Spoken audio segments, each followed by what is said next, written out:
The broadcast is now starting. All attendees are in listen-only mode. Good afternoon. Thank you for joining the We Can educational series. Today, Dr. Judy Guinn and Dr. Margarita Luckhardt will discuss abusive head trauma. The handouts area includes a PDF of today's slides, as well as a PDF with details on the following housekeeping items. To ask a question, you can use the question pane on the control panel. Questions will be addressed at scheduled breaks. To obtain continuing education credits for today's session, you must track your attendance by texting today's code to the phone number on the screen. The code and the phone number will be displayed at the end of today's session.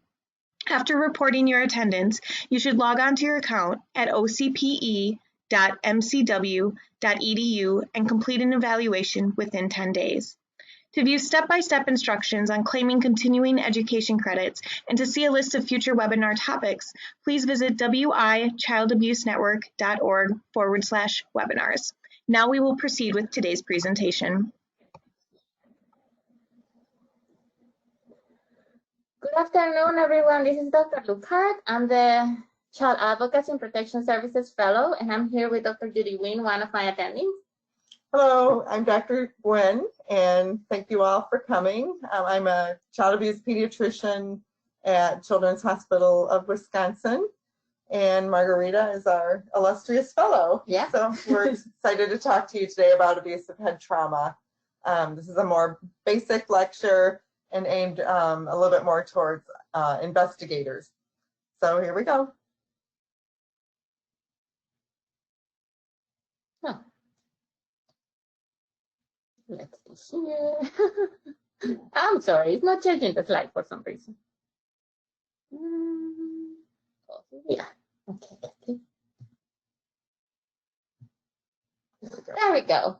So Dr. Guinn and I have no disclosures to make today. We have put together this presentation. We believe it's sound, it's honest. We hope that provides education to all of us and that you like it. So today we're going to talk about abusive head trauma. We're going to talk about what it is, what the mechanism is for the injuries. We're going to discuss a little bit about the medical evaluation. We are also going to review the concept of sentinel injuries and why it's important in the frame of abusive head trauma and physical abuse. Also, at the end, we're going to briefly touch on some points regarding challenges in the courtroom. So please be advised that the presentation does contain some images that can be disturbing for the viewers. There's a video there that shows the mechanism for abusive head trauma. So just be aware, some of the pictures also show injuries. So it's part of us trying to better explain our words, but just be aware. So let's start with some general considerations. We have a case sort of to illustrate what we're going to teach, and then we hope that we can make sense of what we're learning today. According to the case, so this is a 3-month-old baby male. Parents brought him to outside hospital because he woke up with a bruise. They don't know what happened, why the bruise is there. The family is described as a nice family, and they're seen in the ED. But they are sent home. Mom continues to be worried about the baby, so now they come for a second opinion to Children's, and then again, they send the family home with no workup for physical abuse. So let's talk a little bit about physical abuse during childhood. So first of all, the take-home point is that children under less than 1 year old are more vulnerable to any type of abuse. So the ways of that abuse is expressed kind of vary with time and as the children grow. For example, when children are very little and they're babies, they're very vulnerable. They don't do much, but they cry a lot. And crying is one of those triggers for abuse, including abusive head trauma. As the children grow up, for example, the toddlers, then, those terrible twos, they become more challenging, and I have one of those at home. So they represent challenges for the parents or caregivers. And then as they approach preschool, the potty training starts, and new challenges come with it, that's when we, for example, see the burns or burn-related incidents. Then as the children age and go to school, sometimes we see physical abuse related to, for example, when the children get the grades from school. And then as they get older and into adolescence, we see those related with behavioral problems and also just adolescent behavior. And we see a lot of those assault incidents. So just continue to talk a little bit about that spectrum of abuse. One of the things that is important to remember is that if you only look at the outside of a child and you think of that only what is outside is an injury and there's no more to it, then you're gonna miss a lot of information because some of the injuries may not be apparent. Some of them will be inside of the body. You cannot see them from the outside. And also there are medical conditions that can appear or present like injuries. So for this reason, when we do an evaluation for physical abuse or abuse, we do some other studies like x-rays, we do some labs that can be helpful in understanding the case. And this is also where the medical providers can help. So some of the risk factors in the children, so anything that increases the needs from the children's standpoint would add stress to the caregivers. So, you know, anything from young age, children with special healthcare needs, anybody who needs more patience, for example, children with colic who cry a lot. Of course, behavioral problems like we mentioned in the past in the toilet training, any of those can be risk factors. This slide is to just make a point about crying. So we know that abusive head trauma, for example, follows the normal crying peak of the baby. So the babies cry more at around 2 months of age. And you can see in the curve here, you know, this is 2 months of age. And then this curve is the curve of the abusive head trauma. And you can see that it peaks about 2 months after the baby crying. So the baby cries, then the parents get frustrated, and then the more severe abuse occurs. And sometimes it's difficult for parents to understand that crying can be a normal part of the development. And, you know, it's normal for parents to want to console and fix the crying. So this can be a difficult thing for parents to deal with. So some of the risk factors from a perpetrator's standpoint is just to start with, most of the abusers are caregivers or parents. Young age can be a risk factor. Anything really that puts more challenges on the caregivers. It can be socioeconomic stressors, anything that entails a burden. Young parents have usually less knowledge, less resources. They can be isolated, they can have more socioeconomic stressors, anything that is related to substance abuse, because, you know, a lot of the money that the parents make will be directed to the drug use, and that be taken from the care that they're giving to the children, for example. Also mental health, because if you can take care of yourself, if you're needing a lot for yourself, then you're gonna have more challenges taking care of others. And one of the things that we see a lot in our cases, and it's known in the literature, is the presence of non-related caregiver in the home, for example, the mother's boyfriend.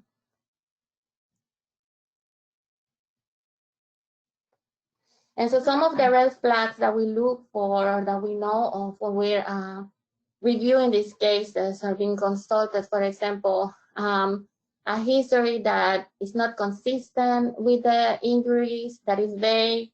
Many times there is no history, or a changing history, or a different history between caregivers.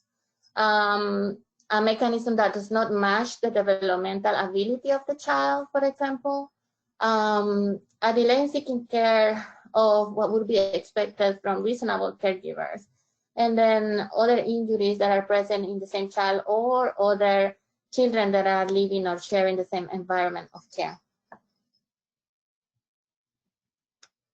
So in our case, the 3-month-old baby, we know that the baby has a bruise and is unexplained.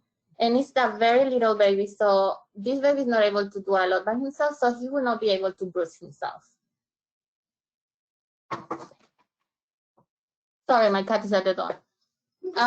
So let's talk a little bit about bruises. So bruises is bleeding underneath the skin, and it shows up. We see it when the vessels rupture and this blood kind of travels close to the skin.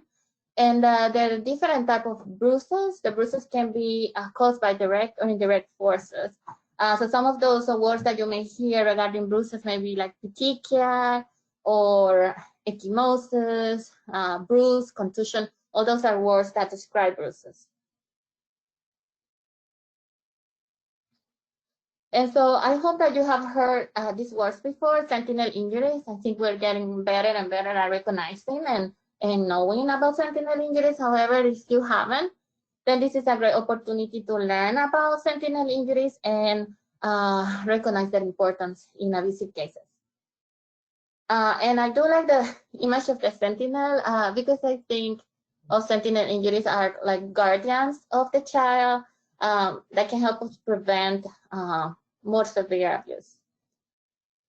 So what is a sentinel injury? So a sentinel injury is an unexplained or poorly explained injury in a very small child that is not yet taking steps. So little children, they don't do much.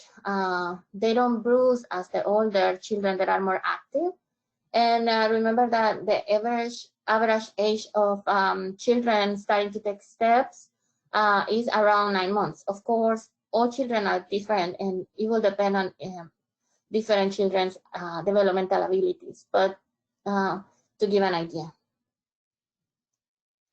So remember the words, no cruising, no bruising. I think that's easy to remember. So really, the point is to remember that little children really don't injure themselves often. You know, they're being taken care of 24/7 by caregivers. And so there's really no reason for them to have bruises or injuries. So sometimes there can be an accident. For example, a caregiver can fall down the stairs while carrying a baby, and the baby may have a bruise, and that makes sense. But injuries in small children that have no explanation should be concerning for abuse and should prompt child abuse workup. And so there is plenty of research regarding sentinel injuries. So in our hospital, there was a long and well-done study that gave us this information that sentinel injuries are actually common in children who suffer abuse, and they're actually very, very uncommon. Actually, in a study, there were no children who had sentinel injuries who were not abused.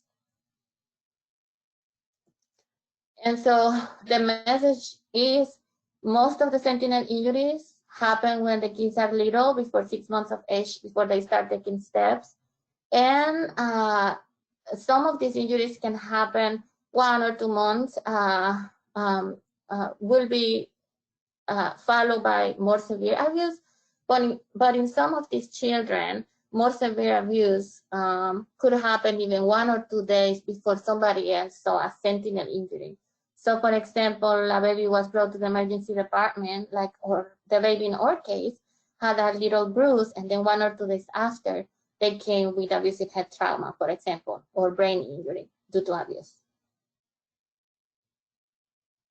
And so what do sentinel injuries look like? So they look like this. So very, very, it can be faint, small bruises, but remember these are not normal in little children. And we are here to help. So that's when, if you don't know, if you have doubts, you can always ask us, like, is this really a bruise? You know, what other information there is, and we can always help. These are also sentinel injuries. This is a frenulum tear, and what you're seeing here, the frenulum is this piece of skin that connects the inner gum to the inferior part of the tongue, and you see that it's kind of whitish here. This is where the injury occurred and torn the skin. And so in the mouth, actually the skin heals in with white discoloration, not like you would see in other parts of the body. So this is a phenomenon tear. This can happen from blunt force trauma. For example, when a frustrated caregiver is shoving a bottle into the mouth of an infant. This here is what we call a subconjunctival hemorrhage, which is like the most complicated word ever. But what it means is that there's bruising to the white of the eye. And you can see also there's a little bit of bruising here around the eye. But this is the subconjunctival hemorrhage.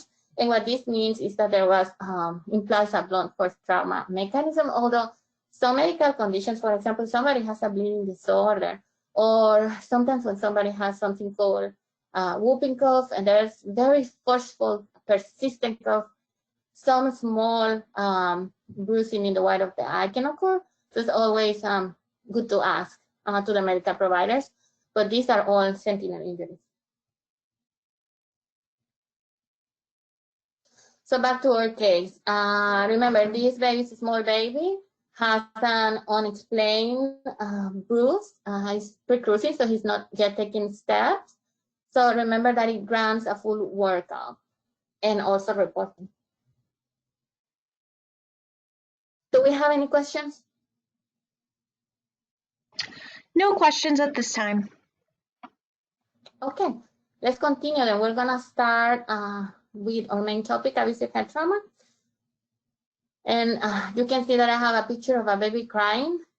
Remember that crying is the main trigger for parents when we're talking to them about abusive head trauma.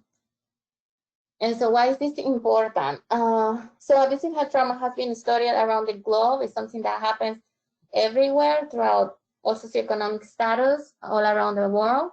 Has a very high financial burden because the kids get really, really sick, good amount of them. And so, you know, they end up in the intensive care unit, and they really represent a high financial burden.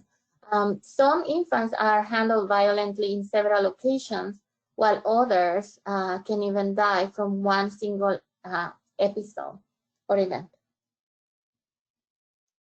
So what is it exactly? So it's an injury or group of injuries that are caused by different forces, including extreme or severe abusive rotational acceleration, deceleration forces. So as when a child is shaking or violently shaking and slam. So it means with acceleration, deceleration, and or with or without an impact.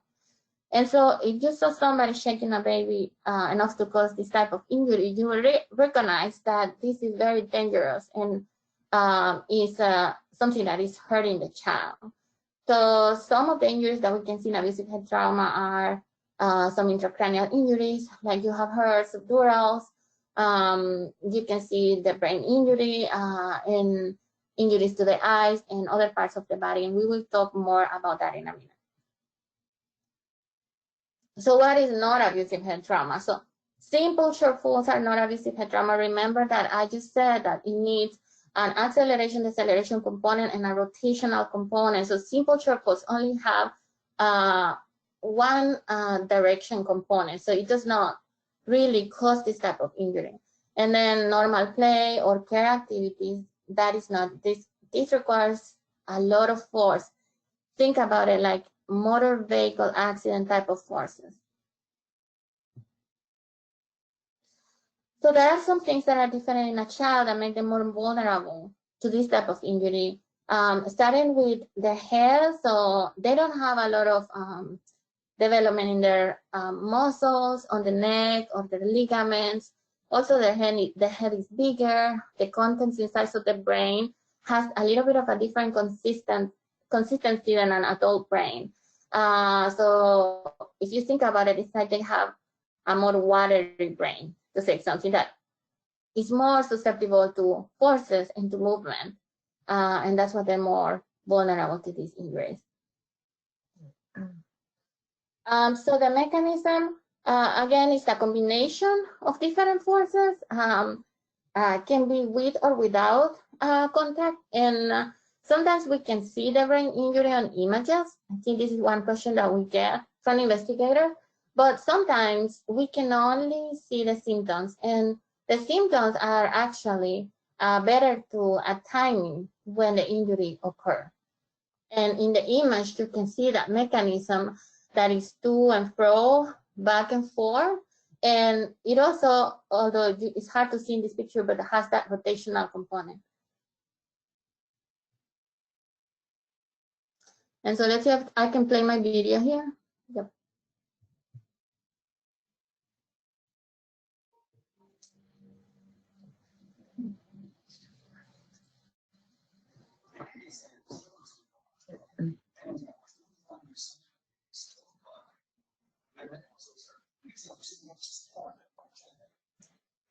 I'm having a hard time hearing the video. Oh, give me just a second. Okay. You can hear it? Barely. Okay, I think it's okay if you don't hear, but I just want people to see the movement when the baby. Sounds good. I mean, I wish that they could hear, but I don't know how. Should I turn the computer volume up? Try that. Let's see. Oh, yeah.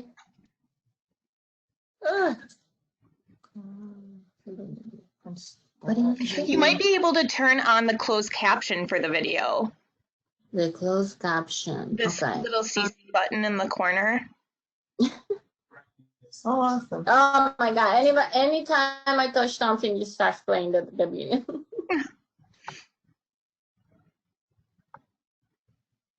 Yeah, I don't know.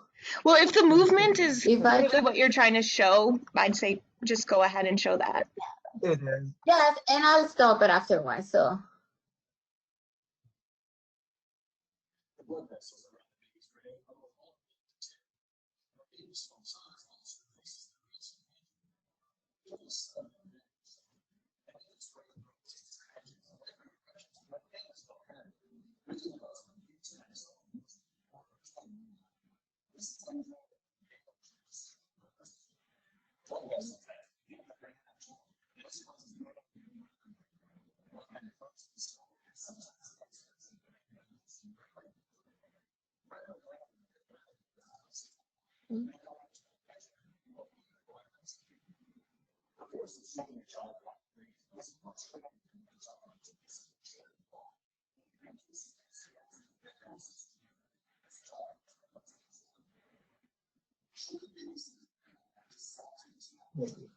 Stop here. Okay, so what he was saying is that, that's the mechanism, the shaking of the baby, and it can have impact or not. And then he's talking about other injuries that can be related to the shaking, and also how these injuries devastated for a lot of these infants. And as you could see with the video, when the baby's head is going back and forth, the brain moves at a different rate than the skull. So the skull goes first, and then the brain can actually kind of slam against the skull and become injured in that way. And with all those different rotational, acceleration, deceleration forces, the bridging veins break, and that causes the subdural hemorrhages. But it's those inertial forces also, not just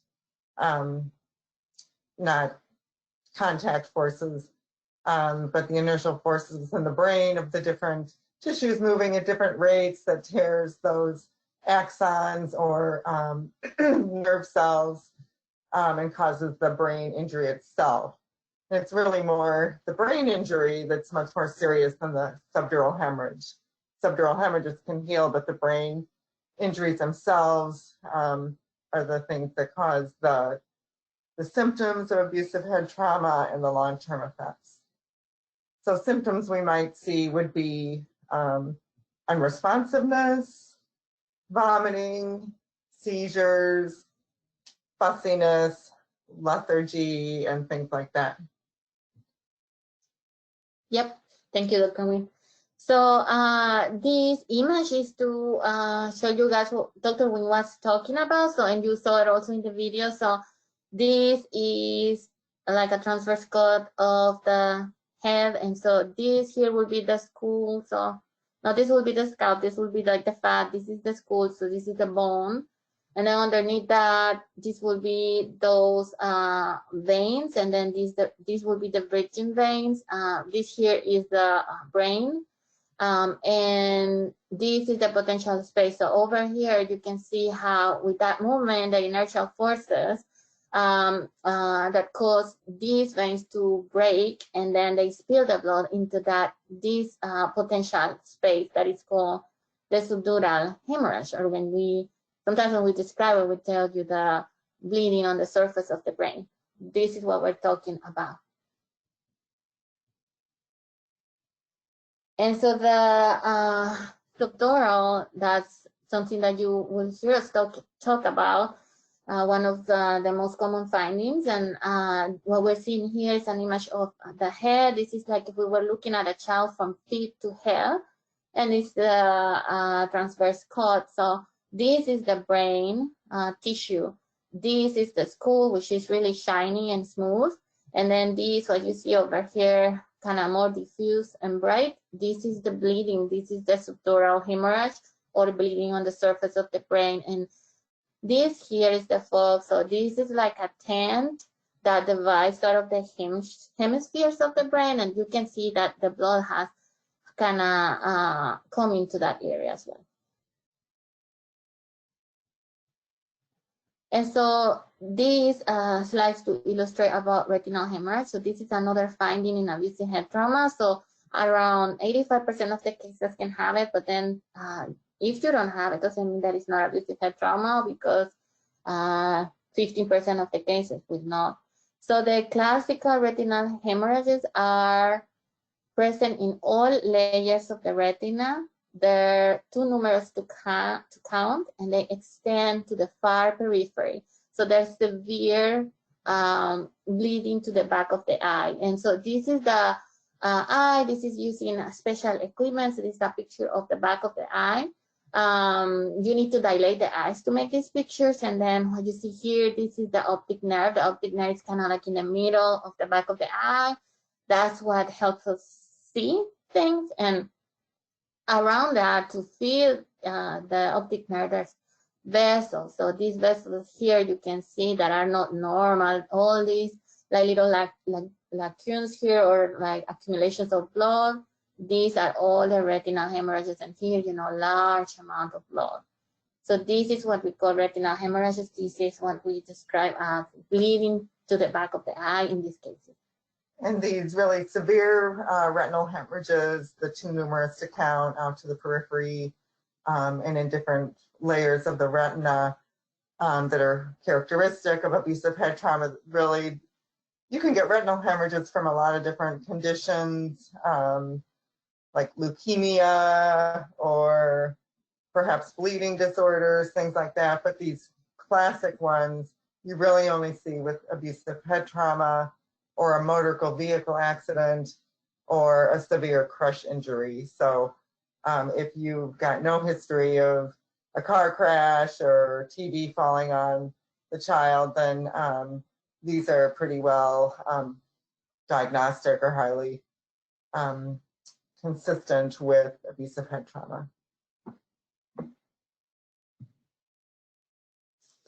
So other injuries that we see as well in abusive head trauma is spine injuries. So these hyperextension and hyperflexion, so the neck, as you saw in the video, going back and forth without any protection, is what causes some of these injuries. So there can be bleeding to the spine. There can be injuries to the ligaments, to the bone parts of the spine as well.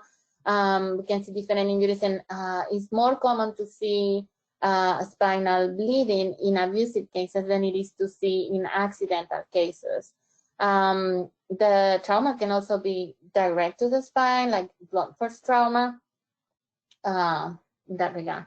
So this image I have here is to show you what we're talking about. So this is the back of the body, this is the front of the body, this is a transverse cut of the spine and the spine bones, and this is the spinal cord here. And you can see here the subdural space will be this here, this potential space, where you can sometimes see accumulation of blood. Sometimes it's theorized that the blood can come from a bleeding on the surface of the brain and kind of fall down, but there can also be bleeding directly from the trauma to the spine itself and the movement of the spine with this going back and forth and around of the head in these cases. And one of the thoughts with the blood coming from the subdural hemorrhaging in the brain is that when the head is going back and forth and the brain stem is moving, that some of this can create from that potential space, the blood can leak down and go further down the spine.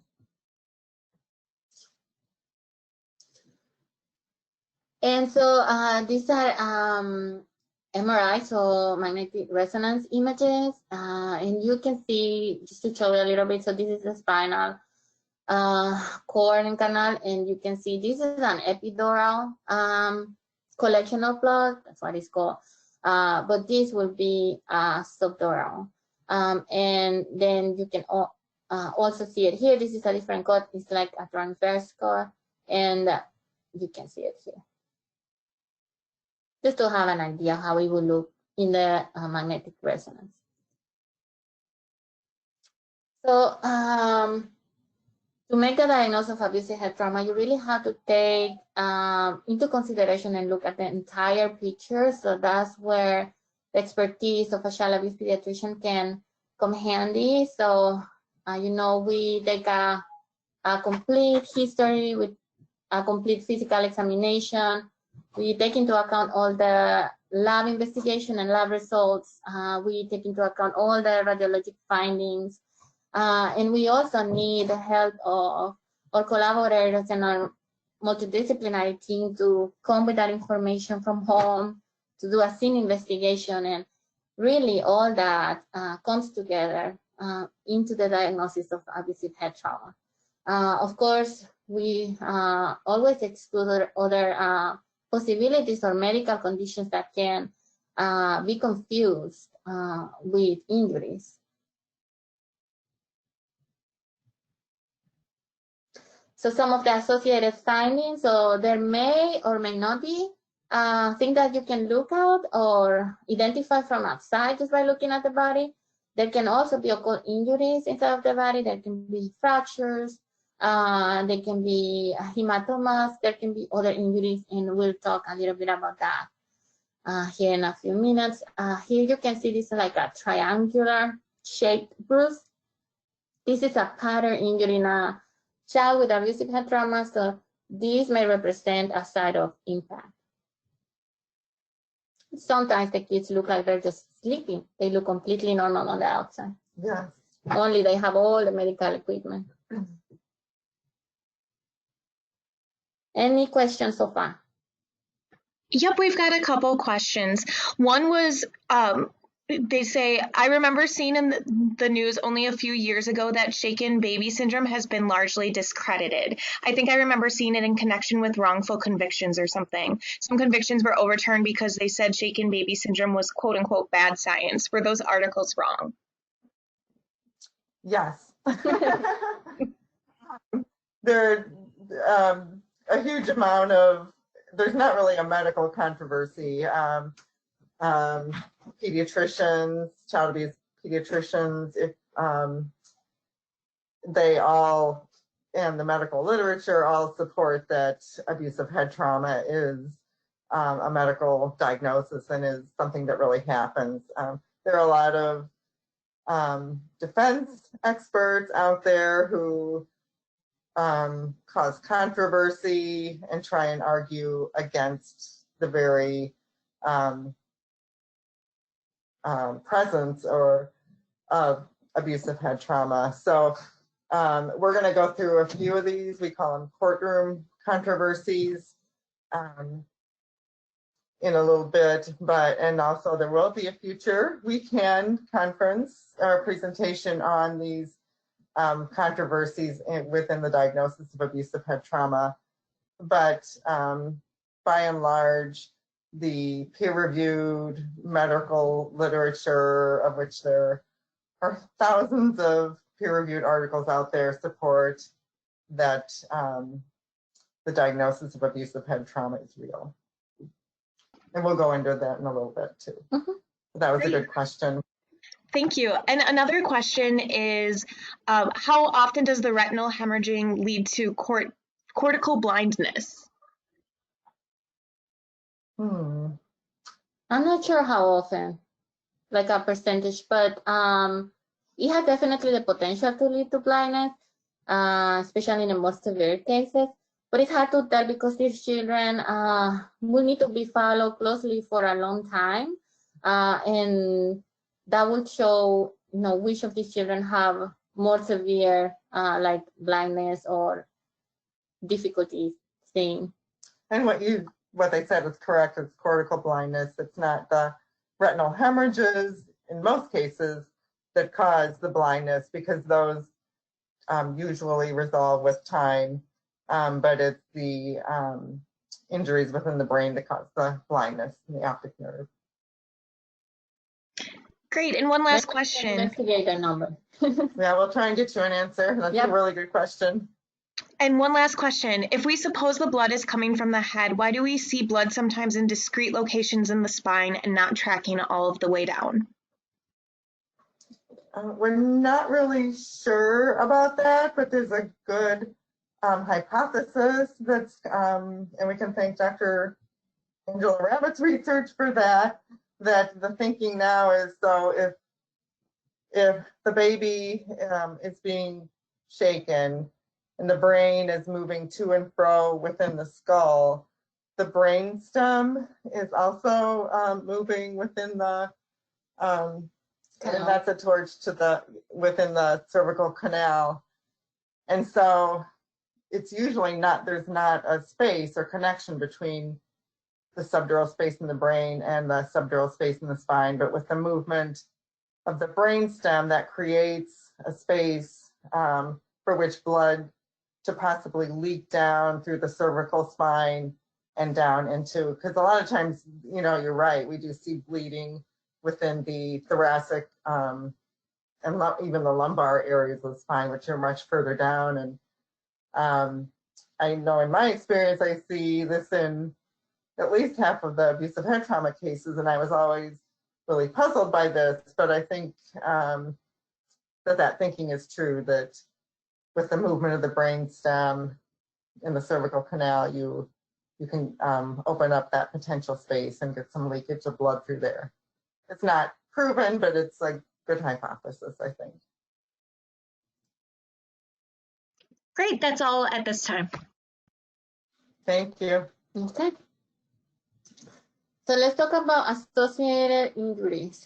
So let's start with fractures. So fractures are also seen in abusive cases and can be seen in children with abusive head trauma.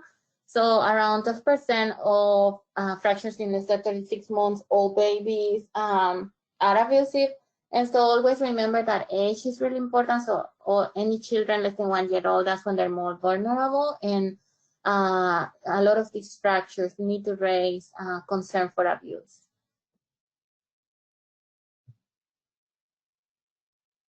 So let's see here.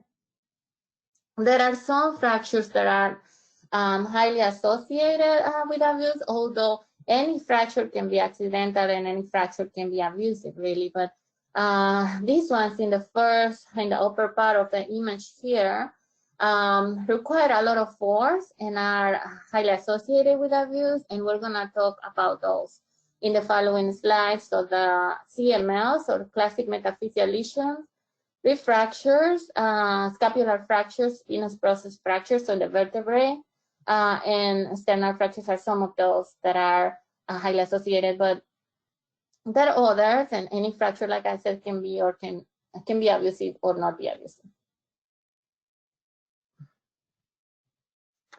And so the rib fractures, we often encounter rib fractures, and they are highly associated with abuse, especially the posterior fractures.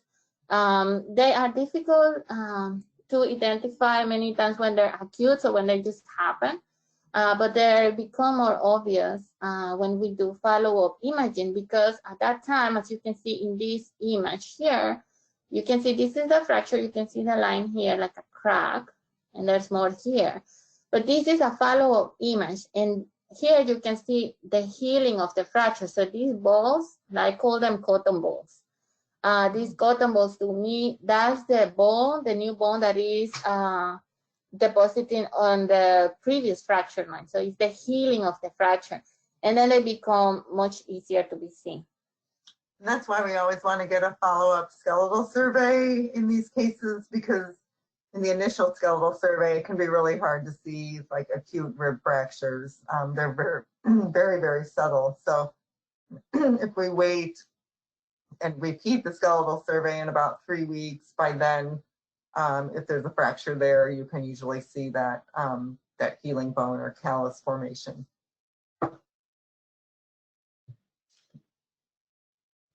And so the mechanism for the refractures is a squeezing, forceful, abusive squeezing of the chest, as you can see in this image. There's anterior-posterior squeezing, and then the force put into the bones here and close to where they're joining the other bones puts a lot of stress in these areas, and that's where these fractures occur.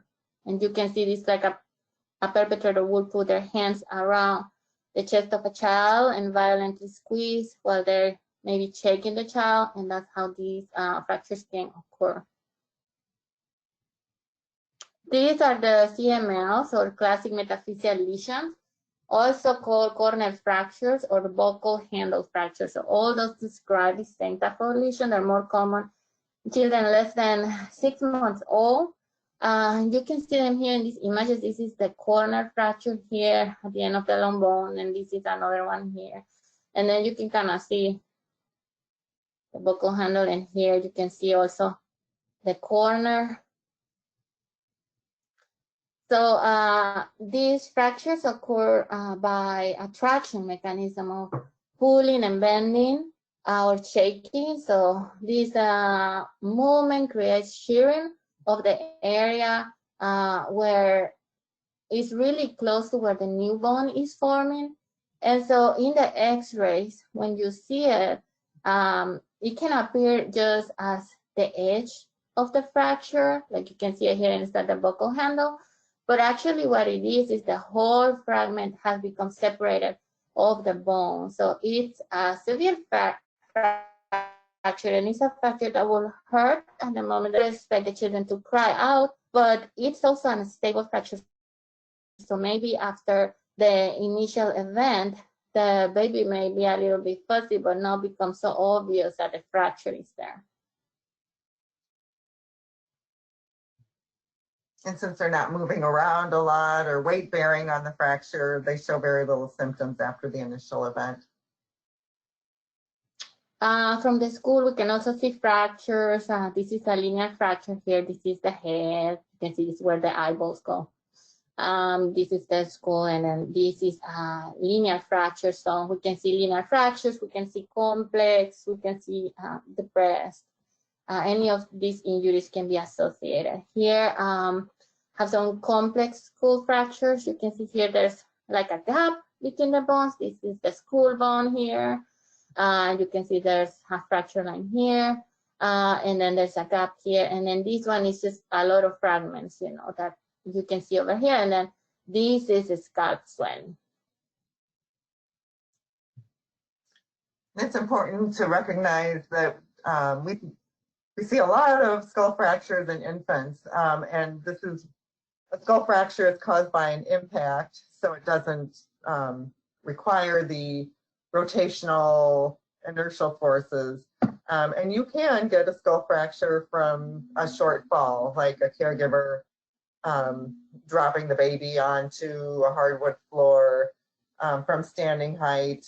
The head is the heaviest part of the infant's body, and so it usually hits the floor first, and you can get, it's usually a simple like linear parietal skull fracture.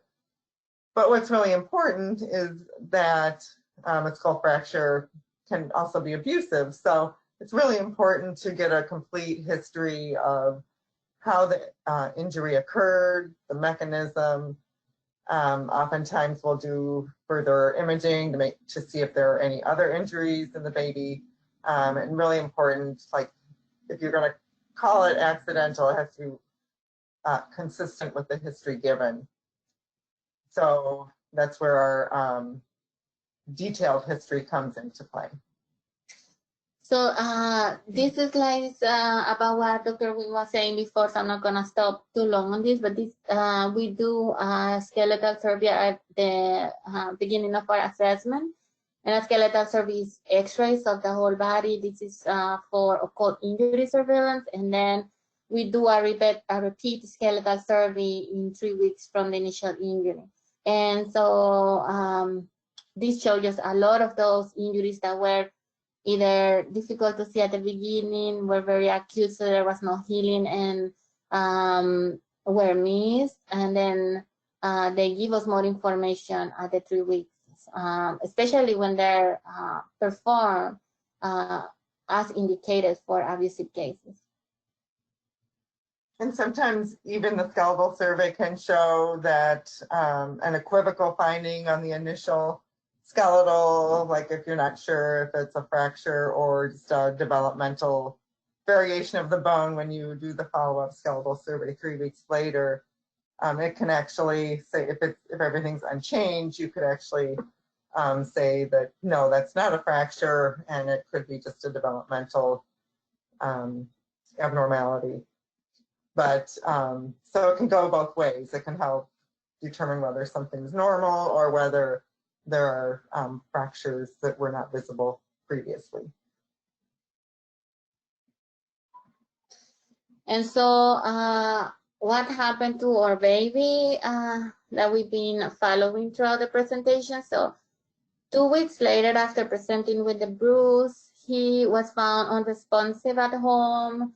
EMS were called, baby was brought to the emergency. He had subdural hemorrhage, so bleeding to the surface of the brain, had brain injury, was admitted to the intensive care unit, had healing fractures of the ribs, had CMLs that we spoken before, and had a diagnosis of abusive head trauma. When he went home, he was neurologically devastated. So these are the findings in that child. Here again, you can see this is the head, this is the brain. Here you can see the bleeding, that's subdural. This is from our case. You can see the buccal handle here, so the CML. So he had a lot of these associated injuries, had the rib fractures that were in a healing state. You can see all the cotton balls here. And here the fractures. So remember, take home points. Remember about sentinel injuries. They're small unexplained injuries. They're usually there or they're common in abused children. The recognition is one of those few tools that we have for prevention of more severe abuse. Remember to do a full workup and also to report. They can prevent devastating trauma. So in all the cases, we also do an evaluation for alternative causes. We always screen for bleeding disorders. We look at the complete history, and we have a differential diagnosis with medical conditions that can mimic abuse or be confused with abuse. So what are the outcomes in children who have suffered abusive head trauma? So different sources can have a little bit of variation, but in general, 1/3 of these children will die from the injuries.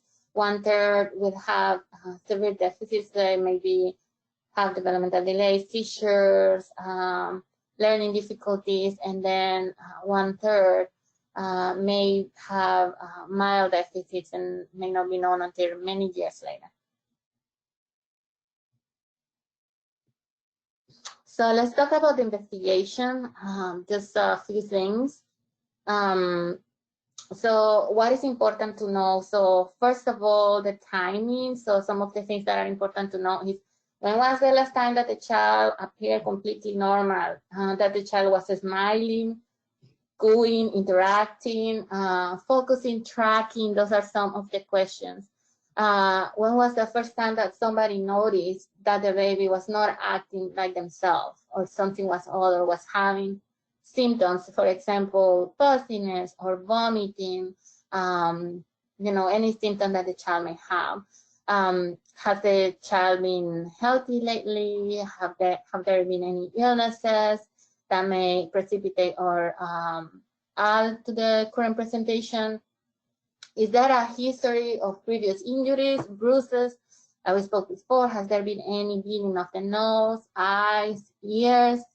That's important for sentinel injuries and any other history of trauma. Have there been any accidents, any falls, any incidents where the child may have been hurt?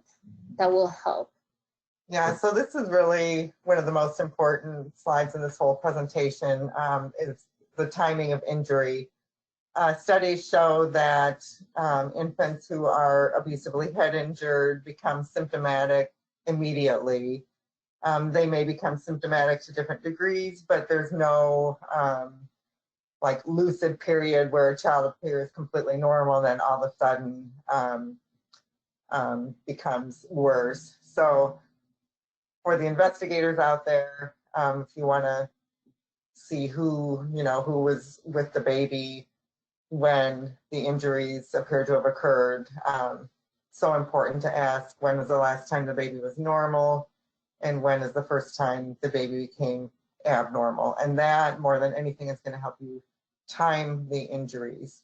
It's going to be even more helpful than the imaging, because the more we find out about like MRIs and CTs, as far as timing head injuries, the less we know, actually. So imaging is not very specific for timing. It can help somewhat, but it can't time within days or hours or anything like that. So that last time the baby was normal and then they became abnormal is your best bet for timing an injury. So other important questions to ask, like Dr. Wynn was saying, who was at home when the baby first became symptomatic? We also need to take into account the social history, as we have reviewed before. There's several risk factors in the home. We need all those details. So never say something to the parent like, did you check the baby, or did the baby fall from the stairs? So don't suggest a mechanism. And any children that share the same environment of care with a child that's been evaluated should undergo a forensic interview if they're verbal and a medical evaluation. And then also work with your medical provider to help understand and figure out the diagnosis. Also, other things that are important to ask, for example, is ask about the child's personality. How are they? What's most difficult about being a parent? A lot of these parents will tell you that they're having issues coping with the crying of the baby, that the baby's fussy. And sometimes they'll tell you it's persistently fussy throughout months, days, and many times that's the trigger for the abuse. I think we have 6 minutes. Oh. So I'm gonna try to go a little bit fast through this one, but this is the courtroom challenges in abusive head trauma. So I start giving an example for talking about appendicitis. So anybody has heard about appendicitis, we all know that you get abdominal pain or pain in the belly, and then if they don't take your appendix out, you'll get really sick, you may die.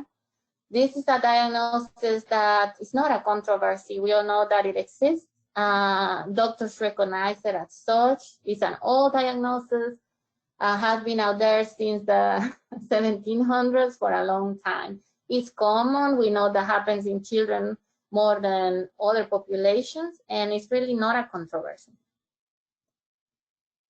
So now, abusive head trauma is also a medical diagnosis.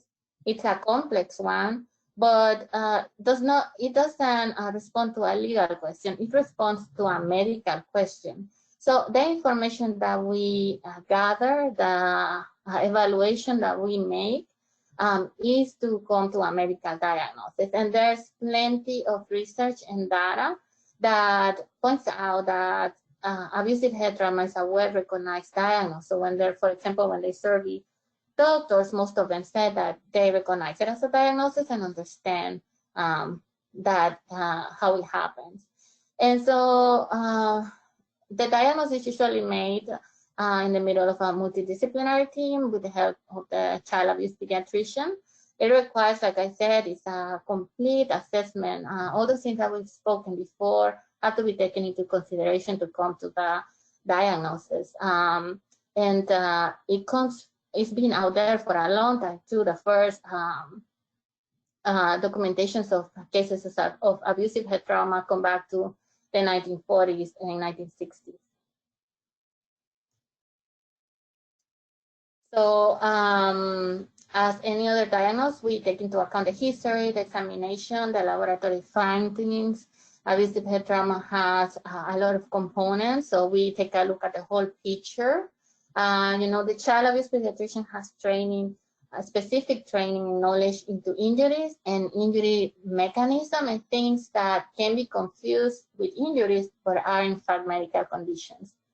So when you make the diagnosis, which is the child abuse pediatrician's role, and you make it with reasonable medical certainty, what you're saying is that, for example, if you were to put somebody under anesthesia and perform limb surgery, for example, to put an arm on a leg, you will still do it because you are so certain that not doing it will be in detriment of the person. So you are that sure that this is the right diagnosis to explain this constellation of findings.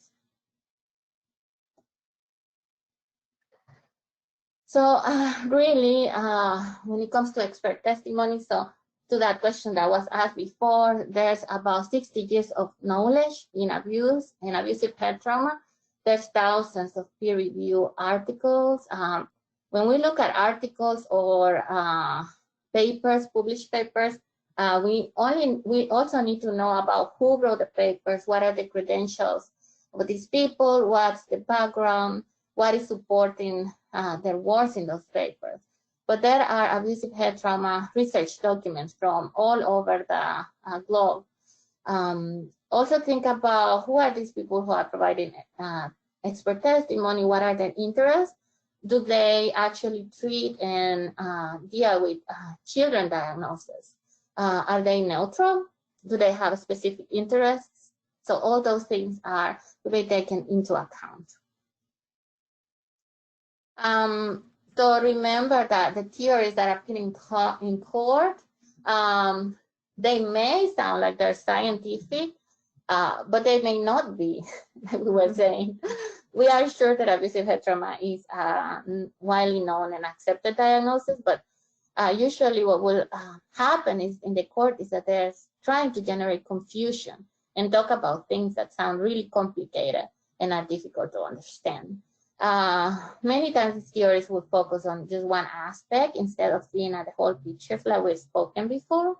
And you always need to make sure that the information that you are given or offer is evidence-based, so that there is sound, honest research backing it up.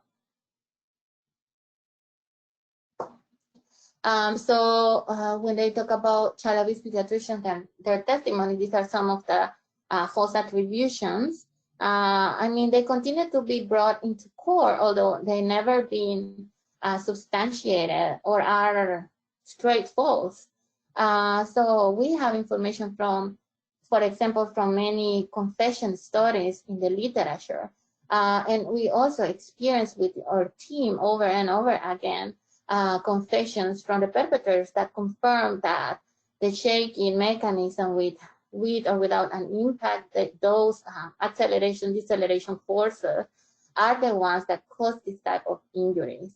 There's also evidence from animal studies, if you look for it. So regarding this part, the take-home points, educate yourself, always question the experts, always try to find the truth, consider all the information that is presented to you. The medical evaluation and the medical team is only one part of the whole picture. Look for consensus statements. For example, when you guys were asking about if the diagnosis is true and is recognized, there is a consensus statement about abusive head trauma. Yes, and it's in your references. And it's in your references if you want to read about it. It talks about a lot of the things that we presented in the presentation. Yeah, and like I said, medical is one piece of the puzzle. Thank you very much. Any other questions? Yes, real quick, 2 questions. At what point in your case study was child protection called? At first presentation or 3 weeks later? And did the family or caregiver have any of the risk factors you mentioned at the beginning of the presentation? Yeah, with that case, CPS and police were not notified until the baby was devastatingly ill with the abusive head trauma. So that was the whole problem with the case, was that people saw this as, quote, just a bruise, a minor injury. It's nothing really serious. So it was ignored. And then, unfortunately, a couple weeks later, the baby came back extremely ill.